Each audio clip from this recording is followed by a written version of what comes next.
को पेलने के लिए इतना तरस जाता है कि एक दिन जब उसकी बहन नहा रही होती है, वो बाथरूम में चला जाता है और आपने कपड़े उतरकर उसके साथ बाथटब में बैठ जाता है।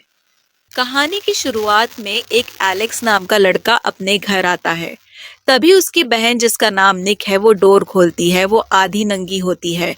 एक्स उसके गुब्बारे देख लेता है। निक को लगता था कि उसका बॉयफ्रेंड आएगा, इसलिए वो बॉयफ्रेंड को गुब्बारे दिखना चाहती थी, मगर गलती से उसका भाई आ जाता है।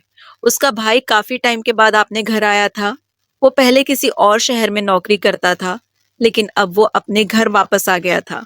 यहाँ आकर उससे पता लगता है कि निकी यहाँ पर रोज अपने बॉयफ्रेंड के साथ सोती है और मजे मारती है। उसी रात फिर उसका बॉयफ्रेंड आ जाता है और वो मजे करने लगते हैं, लेकिन एलेक्स शर्म के मारे रूम से बाहर चल जाता।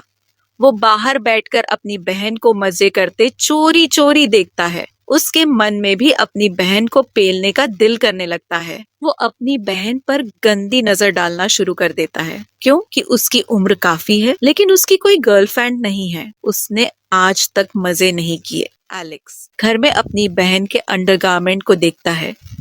वो उसकी तस्वीर में उसके घुटने देखता है। अब एलेक्स किसी तरह अपनी बहन को पेलना चाहता है। एक दिन जब एलेक्स घर आता है तो निक का बॉयफ्रेंड उसके साथ टप्पा टप कर रहा होता है। ये देखकर एलेक्स भी उसे पेलने की सोचता है।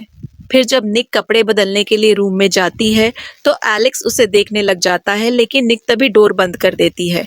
फिर रात को एलेक्स और निक साथ सोते हैं तो एलेक्स अपना सिर उसके गुब्बारों पर रख लेता है, लेकिन निक गुस्सा होकर वहां से चल जाती है। एलेक्स अपनी बहन को पेलने के लिए इतना तरस जाता है कि एक दिन जब उसकी बहन नहा रही होती है, वो बाथरूम में चला जाता है और आपने कपड़े उतरकर उसके साथ बाथटब में बैठ जाता है। उसकी यह हरकत देखकर उसकी बहन उसे बोलने लगती है, तो एलेक्स उसे कहता है कि तुम अपने बॉयफ्रेंड के साथ इतना मजा करती हो तो मेरे साथ क्यों नहीं। उसकी बात सुनकर निक वहां से चल जाती है। फिर उसी रात को जब एलेक्स सो रहा होता है तो निक उसके पास आती है और उससे प्यार करने लगती है। एलेक्स भी उसे अपनी बाहों में ले लेता है। फिर दोनों जबरदस्त टप्पा टप्पा करते हैं और सो जाते हैं। फिर दोनों हर रोज मजा करते हैं।